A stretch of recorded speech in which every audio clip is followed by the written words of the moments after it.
Last video में हमने stack के बारे में जाना था। इस वीडियो में हम एक और नए रूल बेस्ड स्ट्रक्चर क्यू के बारे में जानेंगे। हेलो एवरीवन, मेरा नाम प्रणय शर्मा है और वीडियो सीरीज के इस टॉपिक में आपका स्वागत है। स्टैक की एक प्रॉब्लम होती है, जो पहले इन करता है वो लास्ट में आउट होता है।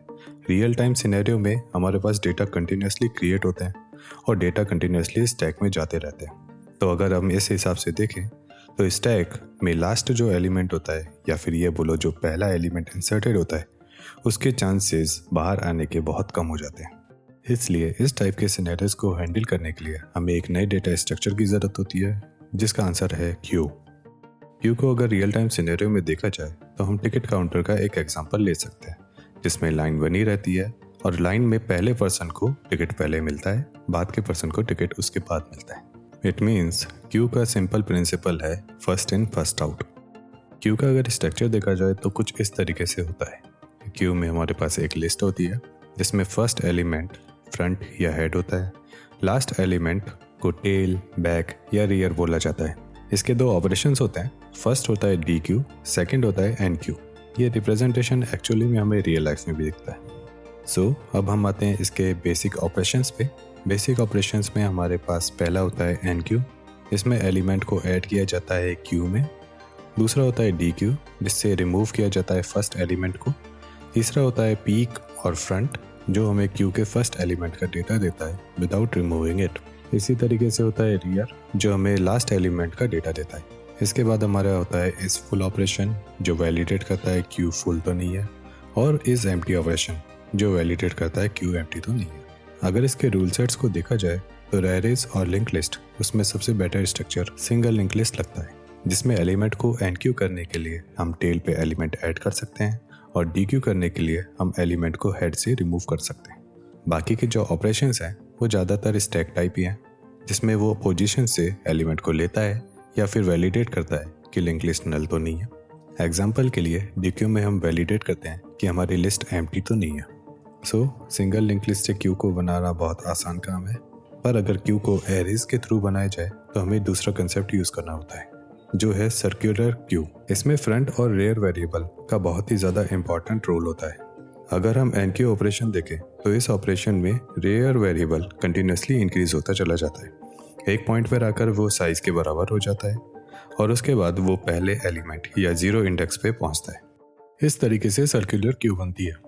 इसमें कुछ स्टेप्स होते हैं जो हमें ध्यान देने होते हैं, जैसे इनिशियल वैल्यूज़ में फ्रंट और रेयर की इनिशियल वैल्यूज़ -1 होती है। जब भी हम एक एलिमेंट ऐड करते हैं तब उस वैल्यू को हम +1 कर देते हैं, यानी कि 0 हो जाती है। इसके बाद हम जब भी कोई एलिमेंट ऐड करते हैं, रेयर की वैल्यू इंक्रीज होती रहती है। एक पॉइंट पर आकर रेयर की इंक्रीमेंटेड वैल्यू फ्रंट की वैल्यू के बराबर हो जाती है, और जब भी ऐसा होता है हम क्यू इज फुल का मैसेज थ्रू करते हैं। इस तरीके से हमारा एनक्यू ऑपरेशन सर्कुलर एरे में कंप्लीट होता है। अगर हम डीक्यू की बात करें तो डीक्यू में फ्रंट की वैल्यू इंक्रीज होती चली जाती है। डीक्यू में हम सबसे पहले क्यू एम्प्टी तो नहीं है उसको चेक करते हैं, और उसके लिए हम फ्रंट की वैल्यू को चेक करते हैं जो -1 तो नहीं है। अगर है तो हम क्यू इज एम्प्टी का मैसेज थ्रो करते हैं। अगर नहीं है तो हम ये चेक करते हैं कि फ्रंट की वैल्यू रेयर की वैल्यू के बराबर तो नहीं है। अगर है तो क्यू एक्चुअली में एम्प्टी है। इसमें रेयर की तरह फ्रंट भी अपने सर्कुलर क्यू को फॉलो करता है। जैसे ही वो साइज के बराबर हो जाता है तो वापस वो फर्स्ट इंडेक्स पे आ जाता है। इस तरीके से हमारा डीक्यू ऑपरेशन भी कंप्लीट होता है। इसमें हमारा एक पॉइंट रेज होता है कि इसको अगर हम सिंपल एरे में कन्वर्ट करें तो क्या हम कर सकते हैं इस चीज़ को अचीव या नहीं। इसका आंसर है हाँ, हम कर सकते हैं अचीव। इसका मैं आपको कंसेप्ट बता देता हूँ, इसको एक बार आप खुद ट्राई करना। इसका कंसेप्ट सिंपल है। जैसे हम सिंगल लिंक लिस्ट के थ्रू स्टैक का इम्प्लीमेंटेशन करते हैं, वैसे ही सिंपल एरे के थ्रू क्यू का इम्प्लीमेंटेशन होता है। इसमें रेयर की इनिशियल वैल्यू एरे के साइज के बराबर होती है, या फिर हम उसे -1 भी कर सकते हैं। जब भी हम एक एलिमेंट ऐड करते हैं तब हम रेयर की वैल्यू -1 करते चले जाते हैं। एक पॉइंट पे आकर रेयर की वैल्यू इंडेक्स की 0 पोजीशन के बराबर हो जाती है, तब हमारा क्यू फुल हो जाता है। डीक्यू ऑपरेशन में रेयर की वैल्यू +1 होती चली जाती है और एक पॉइंट पर आकर एरे के साइज के बराबर हो जाती है। ये इसका कंसेप्ट है। अब एक बार आप अपनी तरफ से ट्राई करके देखना। यहाँ पर हमारे क्यू के ऑपरेशन कंप्लीट होते हैं। क्यू के एक्चुअली में कई सारे टाइप्स होते हैं, जिसमें से एक टाइप सर्कुलर क्यू के बारे में हमने जान लिया है। ये क्यू हमारे मेमोरी मैनेजमेंट में, CPU शेड्यूलिंग में और ट्रैफिक लाइट सिस्टम में यूज़ होता है। दूसरा क्यू होता है हमारे पास प्रायोरिटी क्यू। इस क्यू में एलिमेंट के प्रायोरिटी उसके साथ एसोसिएटेड होते हैं। इस क्यू में हम किस प्रायोरिटी की वैल्यू को पहले लेते हैं उस बेस पर सिस्टम बनता है। एग्जाम्पल के लिए लोएस्ट प्रायोरिटी की वैल्यू को अगर हम पहले ले तो असेंडिंग प्रायोरिटी क्यू बन जाती है, और अगर हम हाईएस्ट प्रायोरिटी वैल्यू को पहले ले तो डिसेंडिंग प्रायोरिटी क्यू बन जाती है। इसमें हम जब भी एन क्यू का ऑपरेशन करते हैं तो ऑर्डर ऑफ 1 टाइम लगता है, पर डी क्यू के ऑपरेशन में हम पहले प्रायोरिटीज को चेक करते हैं और हमारे सिस्टम के अकॉर्डिंग सूटेबल प्रायोरिटी को फाइंड करके उसे हम डी क्यू करते हैं। इस केस में हमें सब प्रायोरिटीज को चेक करना होता है, जिसकी वजह से इसकी time complexity order of N हो जाती है। इस क्यू का यूज़ सिस्टम टास्क शेड्यूलिंग और नेटवर्क पैकेट शेड्यूलिंग में होता है।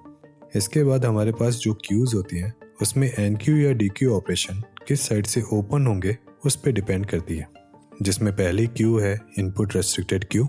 इस क्यू में हम एन क्यू ऑपरेशन केवल रेयर साइड से कर सकते हैं, पर डी क्यू ऑपरेशन फ्रंट और रेयर दोनों साइड से हो सकता है। दूसरा क्यू होता है आउटपुट रेस्ट्रिक्टेड क्यू, जिसमें हम एन क्यू दोनों साइड से कर सकते हैं, पर डी क्यू के लिए हम फ्रंट साइड का ही यूज़ करते हैं। और तीसरा क्यू होता है हमारा डबल एंडेड क्यू, जिसमें हम एन क्यू और डी क्यू दोनों साइड से परफॉर्म कर सकते हैं। नाउ यहाँ पर हमारा क्यू का टॉपिक कंप्लीट होता है। नेक्स्ट वीडियो में हम बाइनरी ट्री पर आएंगे।